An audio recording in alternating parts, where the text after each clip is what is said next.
On today's episode of Gathering the Kings, I'm going to show up every freaking day. Every day. And I'm going to put myself out there and embarrass myself. And, now people can look at it and be like, gosh, that was such a great idea. And it's like, dude, 5 years ago, I told you to do this. Everybody else did, and you didn't do it. I did. That's why I beat you. You are listening to Gathering the Kings with Chaz Wolfe, featuring fellow 7, 8, and even 9-figure business owners who have real battle scars from business and life, but have prevailed as the king that they are designed to be. We welcome high-performing entrepreneurs to the stage in order to reveal the real of the real on what it takes to build a successful business today. We dissect the good and bad decisions they've made along the way that give a true and accurate picture of the journey of success and how you too can get there. Through this dialogue, you will learn the value of growing your network and surrounding yourself with power players and kings like today's guest. Grab your pen and notebook because we're about to dive in. What's up, everybody? Gathering the Kings, Chaz Wolfe. I've got Ryan Narus at the King stage today. How are you, brother? Oh, dude, I'm pumped to be talking to you, man. This is cool. Thanks for having me. Absolutely, man. It's Friday where we're at. I got my freaking standing desk up. Got my king hat on. I'm ready to roll on this one. We don't normally do these on Friday, so I got a little extra today. So Ryan, tell us what kind of business that you're in. What industry are you doing? How you coming to the King's table today? Yeah, well, you found me, so I'm flattered and honored, but I own mobile home parks. And the cooler thing about me is that I am really a nobody. And 7 years ago when I got started, I had no money, I had no network, I had no experience. I was in my 20s. I was your run-of-the-mill knucklehead who bought the lie. Go to college, study hard, you'll get a good job, yada, yada, yada. I got good grades, went to a good school, got a good job, worked hard, and I was broke and had student loan debt and was miserable. Yeah. So one day I just woke up and I was like, I don't like the lie and I'm going to go start a business. It took me years to find what business I wanted to start, which eventually was mobile home parks. Yeah. And to give people perspective about why Chaz found me and has reached out to me, it's because 7 years later, after no money, no network, no experience, actually not nothing, a pile of student loan debt and broken promises. A pile of negative. I have in the last 30 days, I've just closed on my 50th mobile home park. Love it. And I don't even know how many I have now because I closed on a flurry of them with a little portfolio. So I actually got to go back and do the math. I actually don't know what I own. That's awesome. 3,300. That's when you know you've got it. Yeah. You don't know what day it is, and you don't know how many assets you have. Yeah. Correct. I love it, man. Okay, so you've given us so much already as far as like your background. I want to dive into all of that because it's super applicable. But before we do that, at this level where you've closed on 50 parks, you're creating tons of money, but also passive money. You're creating lifestyle. I'm sure the way that you live, you and your family, is completely different than 7 years ago. So my question is, why do you continue to push? Why are you still closing on deals? Why are you here talking about what you're about to accomplish if you've already reached this, the pinnacle, the success, that type of a thing? Thank you. I'm going to give an answer that hopefully appeals to folks who are listening in who are just getting started, as well as people who run 7+ figure businesses like myself. Look, when you get started, you are chasing a dream. And that dream for a lot of people is not having to work for a jerk of a boss in a dead-end job where you don't really want to get promoted, you can't really leave, you got student loan debt or this, that, and the other. You've been sold a lie and you've bought it and you're stuck and you're miserable and you are seeking a way to escape. And even if you like your job, a lot of people are really smart knowing that it's not really safe in corporate America anymore. You can get laid off like it's nothing. There's no loyalty with companies anymore. Not like our parents and grandparents where you have one job your entire life and a pension and middle-class lifestyle meant something. Now a middle-class lifestyle still is for millions of Americans living paycheck to paycheck. Yeah. So in other words, at first, Chaz, for me, just like anyone else, it started with freedom from. Meaning I am trying to get away from feeling stuck, feeling miserable. And how it starts is gosh, if I could only make 60,000 bucks a year, so $5,000 a month. And then you do that. And then you're like, well, it turns out that's actually not enough for various reasons. And it's not because I'm bougie. Seriously, I'm in like a white tee right now. Like I'm in gym clothes. Like I'm not a bougie dude. But it just, for the same reason that you feel like, gosh, I might get laid off, you develop, I don't want to say imposter syndrome where you're like, I don't feel like I deserve this, but eventually you wise up to the fact that, hey, this may not always be right. So in other words, a tornado could come and wipe out your property, or something crazy happens like 3D printing disrupts your industry, or this, that, and the other thing. And kind of where I'm at now is I've realized that you need more money, if nothing else, just for the safety. So I have my own podcast called Mobile Home Parks in Real Life. By the time this goes live, we will have surpassed 100,000 unique downloads, which is so exciting. Yeah. And like you, Chaz, I'm not selling anything on my podcast. I'm just delivering raw, actionable truth. And on that, I have an episode called Safety in Numbers. And what I discuss on that episode, little spoiler alert, is what is the case for going bigger? Because you hear plenty of times, don't bite off more than you can chew, don't grow too big.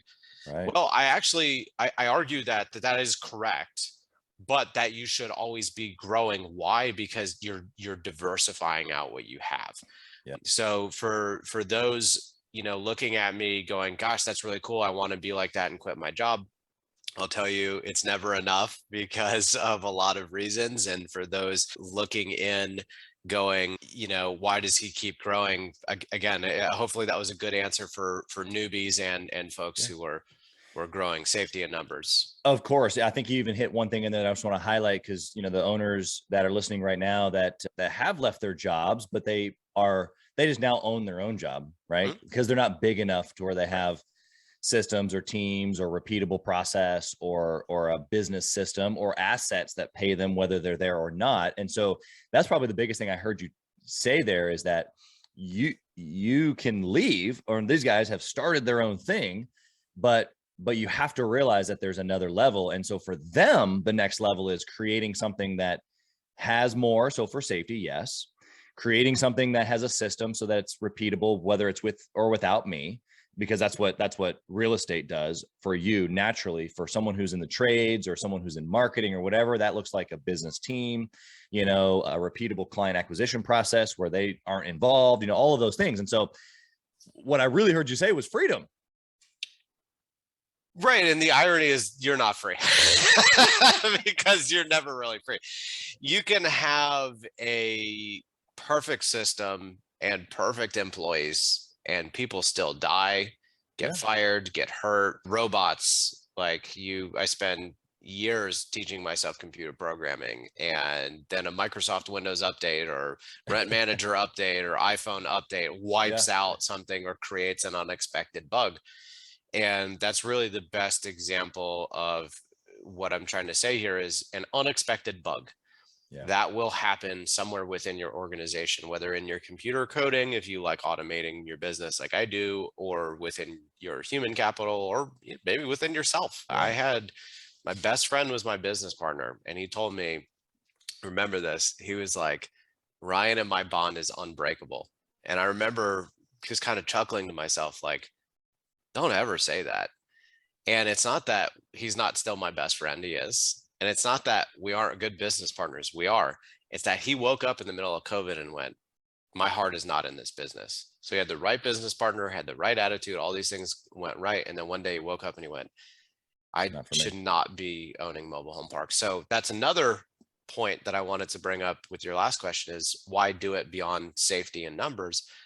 I absolutely love it.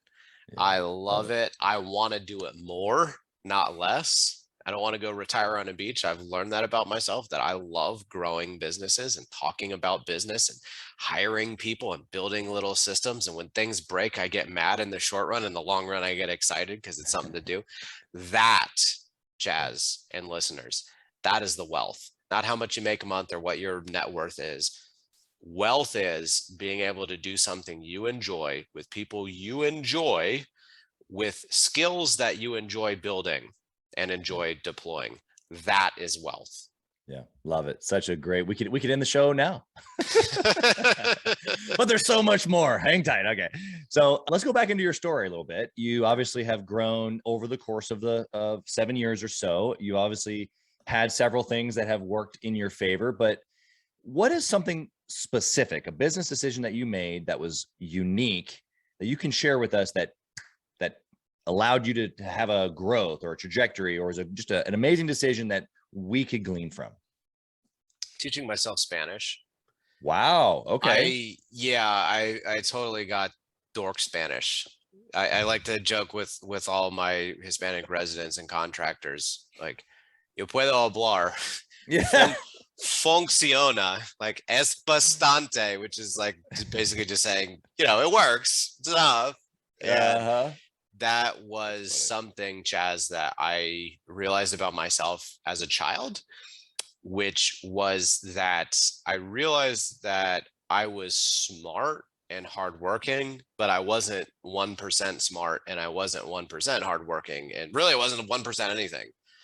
Not 1% good looking, not 1% lucky. And I realized, I'm like, okay, if I want to be really, really competitive and people are taller and faster and more athletic or smarter or this or that, or how do I compete? And I realized, I have no qualms about being laughed at or made fun of or being dorky or being this, that, the other thing. Like, I love getting roasted. I don't care. I think it's great. My wife hates it because she's like, okay, that's fine that you don't mind getting roasted, but I have to walk next to you. So like, please be careful how far you go here. And I'll tell you why that applies to learning Spanish. It's because I realized everybody I talked to in this space early on, no one wanted to teach themselves Spanish. Oh yeah, that'd be great if I could speak a foreign language, which is code for, I'm never going to do this. It'd be nice to have, but it's kind of like, oh yeah, I should lose 15 pounds. It's like, okay, yeah, fair. You're not going to do it now based insert on cookie. Right. Exactly. Like, you're saying that in the moment to make yourself not feel as bad, but you're ultimately not going to do anything. And I went, that is where I'm going to win. It's where people will either buy Rosetta Stone and do it for 30 days and then quit, or they won't even buy Rosetta Stone. And when everybody else is behind a computer screen doing, desktop due diligence and searching LoopNet for deals, and they're not in the field shaking hands, talking to their potential residents, talking to potential contractors, I am. And even better, when someone sees me and then I bloop out my Spanish to them, that what? This dude can speak to me, and then they're like, what? I can understand him. And then all of a sudden, I have now made, beyond a friend, I've now made a serious relationship. So there's a great quote. I'm going to butcher it, but it's just absolutely magical. The quote goes something along the lines of, speak to a person in a language he understands, you'll reach his brain. Speak to a person in his native tongue and you will reach his heart. And let me tell you something, with COVID, with the uncertainty around are people going to pay rent, with the labor crunch that we all faced as employers during the Great Resignation, and really even still today, with labor prices and material costs and things skyrocketing, I cannot tell you how many people have reached out to me with my podcast and my Facebook group, like, oh my gosh, I can't find labor and it's hard to move people in and this, that, and the other thing. I'm like, no es un problema para mí. Because you knuckleheads didn't want to teach yourself Spanish. And by the way, it took me years. It took me 5 years to be able to become fluent. And if you look at my Duolingo, I'm 5 years and change. I haven't missed a single day. So I remember someone was making fun of me. They're like, oh, I just hired someone in Colombia, South America to talk to me every day. It's really expensive and I'm going to beat you at learning Spanish. And I'm like, I'm going to use Duolingo. I'm not even going to pay for premium. I'm just going to do the free version. The thing is, I'm going to show up every freaking day. Every day. And I'm going to put myself out there and embarrass myself. And, now people can look at it and be like, gosh, that was such a great idea. And it's like, dude, 5 years ago, I told you to do this. Everybody else did, and you didn't do it. I did. That's why I beat you. Yeah.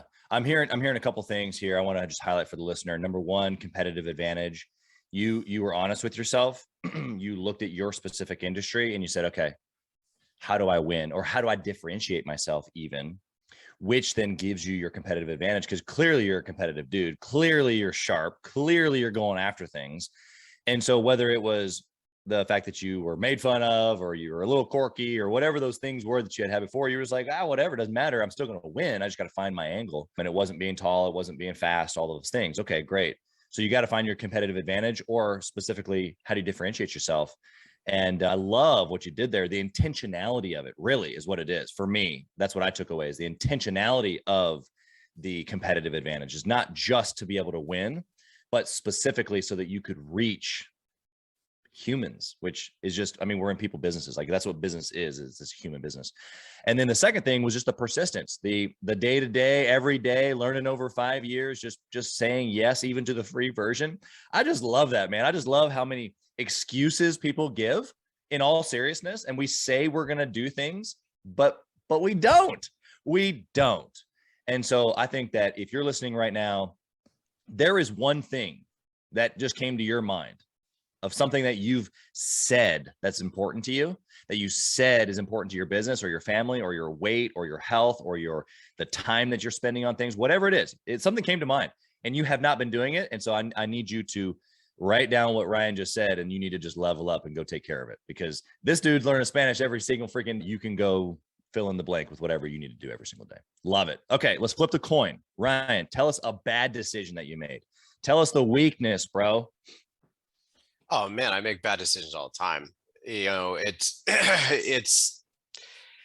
you got to fail your way forward. I'll give you a great, for example. Ian and I, my former business partner, current best friend, he and I, our first mobile home park that we did together, like without anybody else, just me and you. So it was our second overall acquisition. It was our first real dance, because we weren't JVing with an experienced operator. We didn't check the water bills. Uh-oh. And it turns out there was a pretty big leak, and it was master metered. So for those of you who don't know what that means there's, we had 33 units at this mobile home park and one big fat water bill every month. And we did the math, and we didn't know how many gallons were normal, what that range was. And we didn't took you forever. Yeah, $150,000 later. Oh my goodness. Yeah.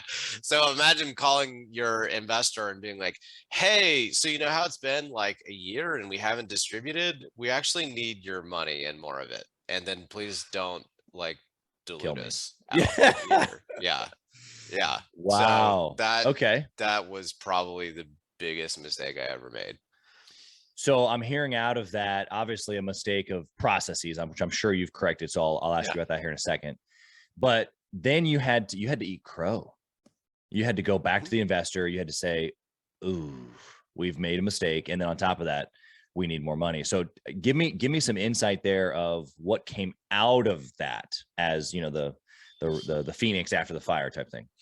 Well, first and foremost, we now have that included in our checklist for due diligence. So that's an easy one. That's the low-hanging fruit, but also setting proper expectations with investor partners, right? So, you do the math, you have your pro forma, but you always say, look, this doesn't mean we're flawless here, right? We could make a mistake and it could end up costing a six-figure plus amount to fix, right? So now the good news is that investor partner basically just didn't even put up a fight. He was like, how much and where do I write the check to?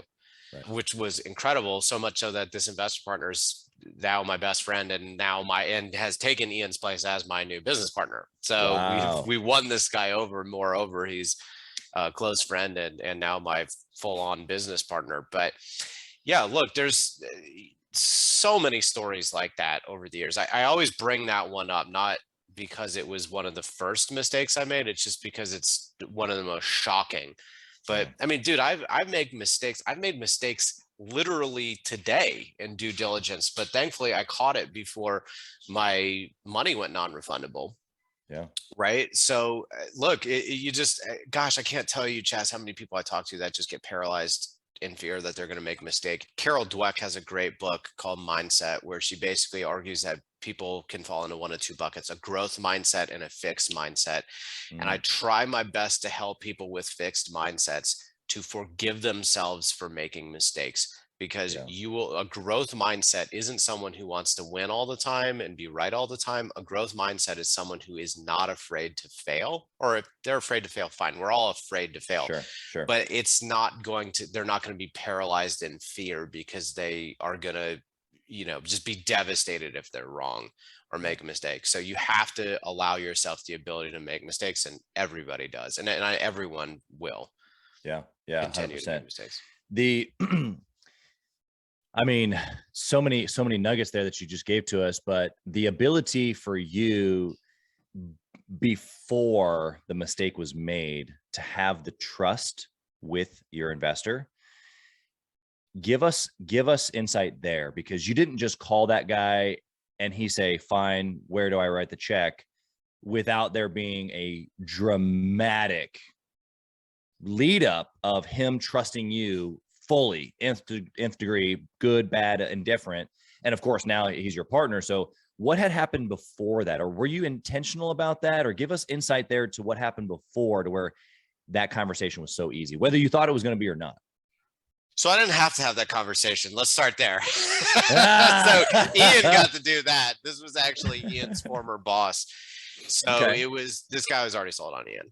And they worked together, same university, all that jazz. So they'd known each other for a year, just had a good rapport, already friends, yada, yada, yada. So but what I will say is, going forward, I always actually take the approach of, like, this is who I am. This is what I can do. This is what I'm not going to do. These are the things that can go wrong. I list them out in my little business plans, like, here are your risk factors, primarily around infrastructure with mobile home parks.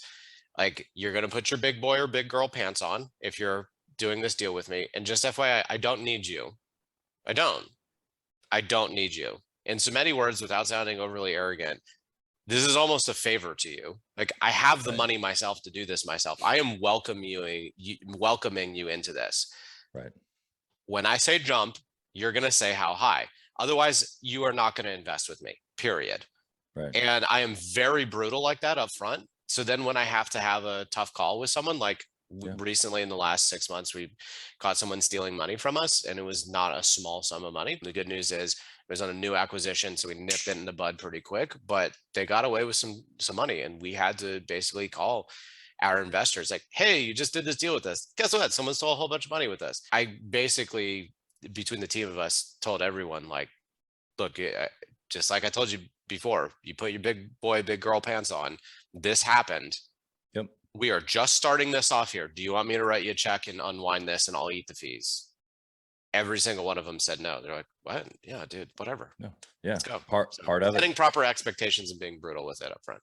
Yeah, I love that. I think that goes a long way. Team members, investors, clients, whatever label you put on the relationship, of spouse, children, I think that's the biggest differentiator that I've learned as well. So I second that. The word expectations is everything. Okay, I'm going to ask you about a process. You're a process guy, or at least maybe you've learned to become one. What process do you take decisions through so that you can attempt to make the best ones possible every time? Great question. I'm glad I saw that on your list, and I was like, I'm pumped he's asking me this, because I am a very big process guy. My concentration when I got my MBA was in operations. So there you go. I'm an ops guy. I'm a salesperson by nature, but I'm an ops guy by education and by interest, I guess you'd say. But listen, if you are listening in and you're hopefully, or at least you're hopeful to gain some insight out of this in terms of, I want to get to the next level, whatever that may be, odds are you probably already know the answer. You probably do. You probably know exactly how to get to the next level. You just don't want to do it, or don't think you know how, or this, that, or the other thing. Look, it's usually a workflow problem.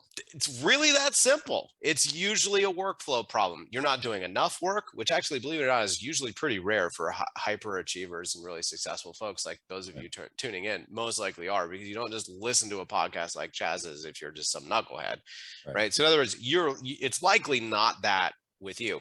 It's more likely that you're either doing the wrong work or you're getting sucked into black holes of nothingness. So I'll give you a great, for example.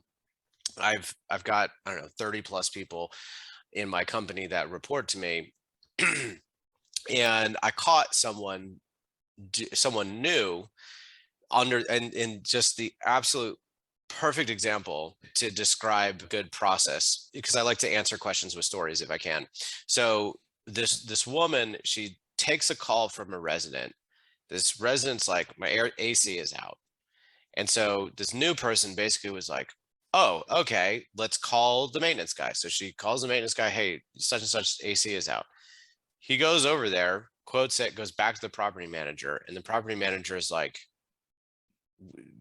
this is not a rental unit.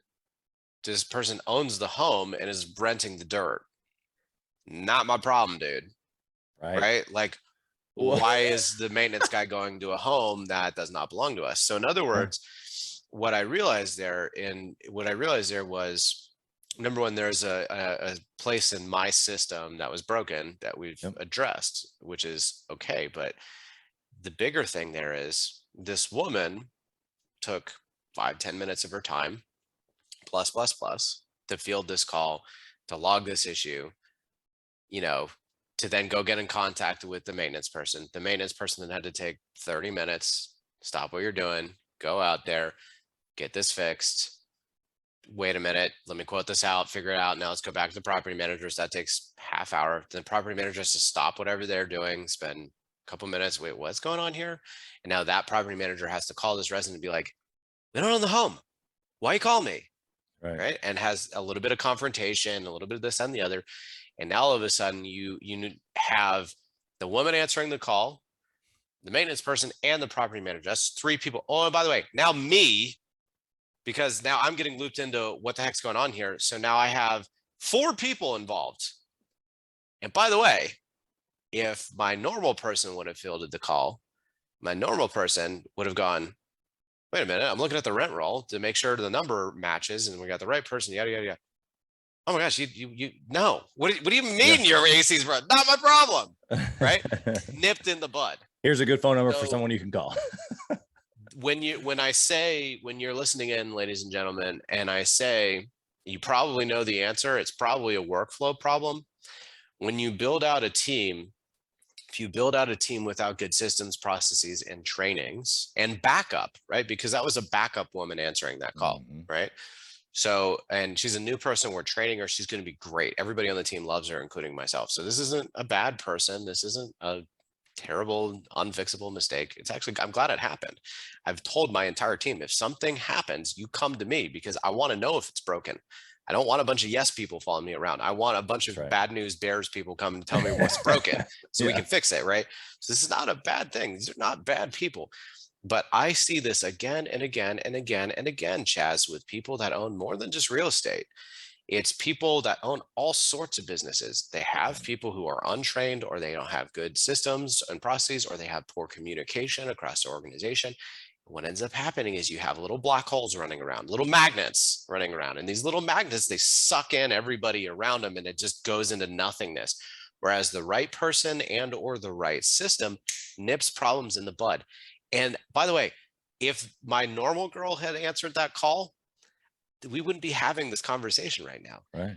I cannot tell you. I literally cannot tell you. I cannot quantify how many instances of hours and hours of work have accumulated because I had the right person and the right process, eliminating the need to suck in all these people. Oh, and by the way, for most people, when you are on a task and you get sucked into another task, your productivity goes down. So it isn't just the amount of time taken to solve this. It's also the amount of like emotional strain, good or bad, that happens in that moment that now lowers the productivity across the way. So whether it's, you're just starting out and you need to learn, but you're like handling a bunch of really stupid menial tasks, and you're taking the $1 activity, not the $10 activities. I think Tim Ferriss puts it, or you run a big organization, small to medium organization is probably a better way to put it, like mine, and you have a bunch of people you're trying to manage at the same time, regardless of where you are on that spectrum. You probably know the right answer. You probably know where you need to spend your time and where people around you need to spend their time. What are the highest value activities? And your systems and your processes and your, veterans, if you will, people who really know how to do what they do, they will actually nip a ton of work, unnecessary work, absolutely in the bud, and you may never even know it's happening. Yeah. I had a guy maybe last week on the show talking about, if you just hire 9s and 10s, don't waste time with 5, 6, and 7s. Just hire 9s and 10s.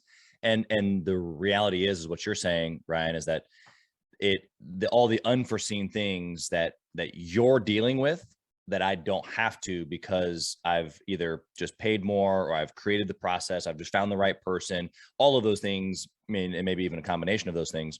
And it's the same thing in sales. I taught sales for many, many years to individuals and then, of course, entrepreneurs.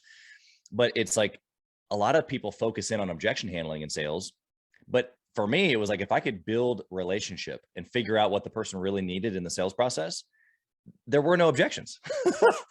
Right. So I just eliminate all of the back half of what most people deal with, as long as I did a couple of things right and was actually like a human through the process. Yep. And so I think it's the same mindset of like, if you can put a couple things, systems, people, ideas, sales process, whatever it is in place, the unquantifiable amount of time, money, resource savings it actually makes it seem like it's easy. So the guys like you and I are like, well, it's actually pretty easy to build a 7-figure plus business, but it's not. It is, but it's not. It's just the guys that don't know it. They just don't know where the pinch is, in essence, is what you're saying. Yep. So find the pinch, write down all touch points in your business and figure out what's broken. And Ryan's saying just to unclench that pinch. Anything else you want to add there, Ryan? Yeah, remember, document workflow. What are the most important activities? We run a debt collections business. What does that mean? The most important activity, collect the rent. Collect the rent. You have a limited resource you are leasing to someone. The most important thing you can do, because your gross revenue is capped. Yeah, sure, maybe you get late fees or some other small fees here or there, but the majority of your gross revenue in leasing real estate is, can you collect? So any employee of mine, I tell them the most important thing you can do is collect the money. The second most important thing you can do is make sure money is not leaking anywhere, right? So let's make sure everybody is safe and happy, so the money comes in easier and no one gets hurt and we don't get sued, nothing breaks, no water leaks, no this, no the other thing, right? That's it. Make sure the money's coming in and the money's not going out in ways that we don't want it to. And beyond that, obviously make sure people aren't doing stupid things on the property too. But that's simple. And so what I do for all my employees is I say, you got the big three. You got delinquency, you got lease up, right? So our units actually have to be leased out. And number 3, violations. Beyond that, everything else is just nice to have. So whether it's the CFO you're talking to, your CFO, or your property manager, or whomever, you have to understand the workflow for people, because if you are managing people and you're asking them to do $10 activities, but you catch them doing $1 activities, you can't get mad at them for not being productive.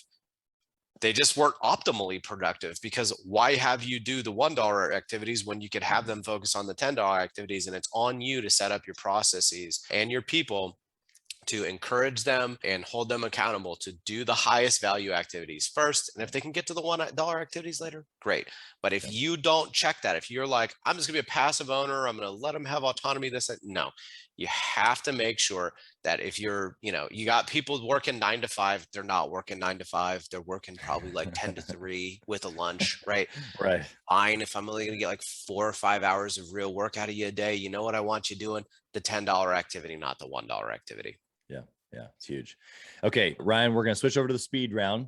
Sure. One-word answers if possible, but I'm notorious for asking for more, so we might get into some discussion here.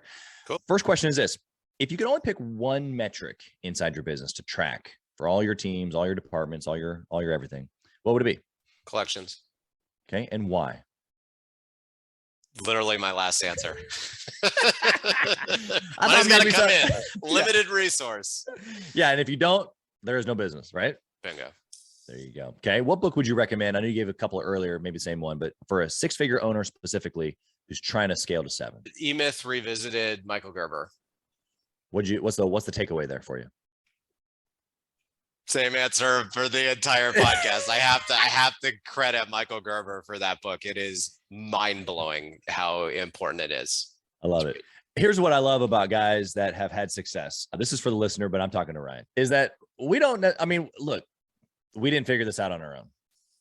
It's a book, right? It's a seminar, it's a friend, it's a connection. We're just regurgitating all the things that we've learned and then done. And it's worked for us. So fantastic. It doesn't mean that I was the one that created the processes for a podcast or a franchise system or my real estate. Like I just learned from someone else and then either put my own flair on it or did exactly what they did, So I love that you said that, that a lot of your answers have come from that, because you're right. And it doesn't have to be something that we've created. So I love that. Love that humility really is what it is. Next question. Do you intentionally network or mastermind with other entrepreneurs, and why? Yes. And yes, for everything you just said right there, like, I am not that original or talented or hardworking or anything. The difference is I do things like teach myself Spanish so I can have a competitive advantage. And everybody knows this. Everybody knows. Everybody's grandma knows this. It's all about who you know. Everybody knows this. Your taxi cab driver knows this. Your Uber driver knows this. Your haircutter. It's all about who you know. Okay, well, what are you doing, listeners, to go and meet more people? I'll tell you what I'm doing. I created a podcast before podcasts were cool. And guess what that did? It made me like a little celebrity within my space. Now when I go to conferences, like I brought my wife because my wife thinks I'm a total dork. I brought my wife to this conference. I'm like, sweetheart, we're about to hit 100,000 unique downloads. Like, I got this Facebook group with like 5,000 people in it. I get emails and texts and calls and stuff all the time. People asking about mobile home parks. Like, I'm kind of a big deal. And she's like, yeah, okay, whatever, dude. And we show up to this conference. She's like, oh my God, can we ever spend any time together? I'm like, not unless it's pre-planned and we escape. Cause like, I can't walk 10 feet without someone be like, oh dude, you're the mobile parks in real life guy. Like, and so I'm like, sweetheart, look, people know me. Why? Yeah.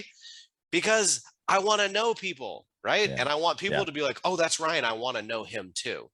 Right. Yep. Because now when I call you, if I help you and you don't help me and I call you, you're going to help me. And so in other words, I'm pumping out reciprocity into the space and pumping out my network. And I got my LinkedIn going, not because I'm selling anything, just because I want people to know who I am. So that way, if I call them one day, they're like, dude, I love your posts. I love your YouTube. I love your podcast. I love, that you're willing to give your time away for free. Great. So 99 out of 100 of those people I never talk to or never ask anything from, but that one person may make me $1 million. Yeah. And that's made all those other 99 that yielded me literally nothing. Yep. Worth it. So yes. And we could probably do an entire podcasting series about why networking is huge. Yeah. Yeah. No, you're 100% right. And I appreciate the genuine perspective there.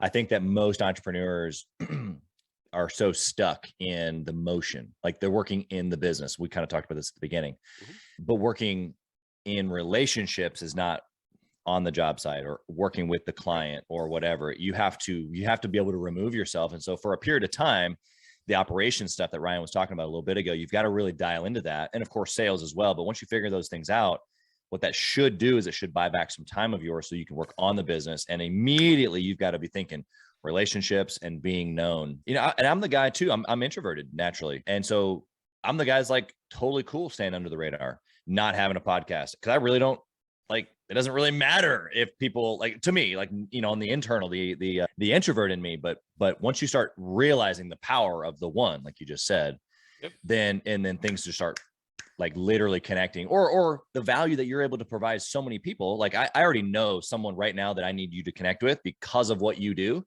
Like that's going to, whether we do something or not, I don't know, but maybe you and him do, So I just think that's how the world goes around.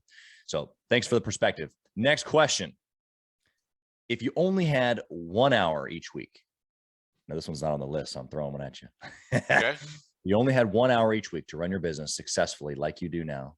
What would you do in that 1 hour? Collections. Or do you mean growing my business? Because growing my business, I'd say cold calling. Okay. Give us the perspective of if you had to do both, would you split the hour between those two? Okay. Yes. And realistically, I would automate collections, which I've always already done. So I use Rent Manager. I get everybody's phone number. I come from sales too. So it's all about contact info. Rent Manager will text cash pay numbers for Walmart. It balances all sorts of things. You can automate it. So in other words, and you can automate your reporting. So 6 a.m. every morning, I got a delinquency email. My robot does it for me. So if I have an hour, I spend 5 to 10 minutes just double checking there's no bugs in the system and sending out a mass text, or making sure my employees are sending out a mass text, or we have notes on these folks for why they hadn't paid. And the rest of that is cold calling. And cold calling doesn't just mean calling someone I've never talked to before. Maybe I should rephrase that to lead sourcing. So spending time with brokers, spending time with the other mobile home park owners, cold calling people I've never talked to, all of the above. So I would say, 5 minutes making sure money's coming in, maybe another minute making sure not inappropriate money is going out, right? And then the rest cold calling. But if I could summarize this all really simply, the genius in running any business isn't making it more complicated. It's making it as simple as stinking possible. Yeah. And that is what I want. When people talk to me, I want them to be like, dude, duh, right? But that's the genius of it, is because you're not always going to be able to hire 9s and 10s. And by the way, a 5 might be an outstanding, maybe a 10 in one thing and maybe a 2 in something else. Right. So does that mean chuck that person away? No. What Bill Belichick, coach of the Patriots, does so well is he takes a bunch of people who can do like 1 or 2 things exceptionally well, and everything else they're terrible at. And that's all he asks them to do. Right. So he doesn't need like Lawrence Taylor all over the football field. He can have one person who does one thing incredibly well. Yeah. And then builds an entire defensive scheme around putting all these chess pieces across everywhere. So in other words, if I was to only have an hour, make sure the money's coming in, make sure the money's not necessarily going out. And then the rest of it, just focusing on trying to find the next opportunity to buy so I can grow. Yep. Love it. Okay. Last question. If you lost it all, Ryan, what would you do? Do what I did back in 2017, go move into a mobile home and start all over again. I mean, even my wife was like, are we nuts here? You're leaving a job at Wells Fargo with an MBA from Wake Forest University and a pile of student loan debt to get paid nothing with no health insurance and no benefits, go live in a mobile home. And now it's, that nonchalantly, that's exactly what we would do. Yeah. One of my best friends said this and I love it.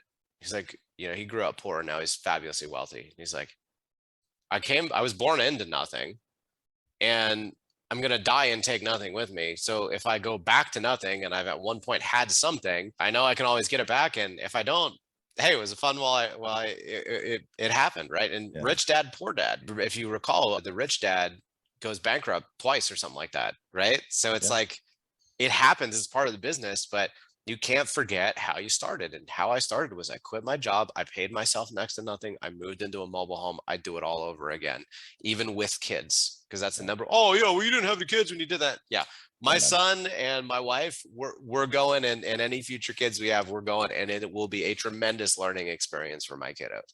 Yep. So in other words, I would do it all over again, man. I'd move right back into that mobile home.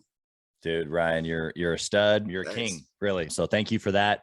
Appreciate all the value. How can someone connect with you, do deals with you, learn from you, whatever they want to do with you? How can they find you? Sure. Like my favorite rapper Tupac used to say, I ain't hard to find. My last name is Narus. It's spelled Narus. I'm the only Ryan Narus in the world, I think. It's a very rare last name. If you Google me, it's the first thing to show up. I have my podcast, Mobile Home Parks in Real Life. I stress the in real life portion. I'm just like I am now. I'm not selling anything. I'm not raising any money. I'm not asking you for anything. I'm making you all, the listener, into my army of reciprocity people. I am a giver.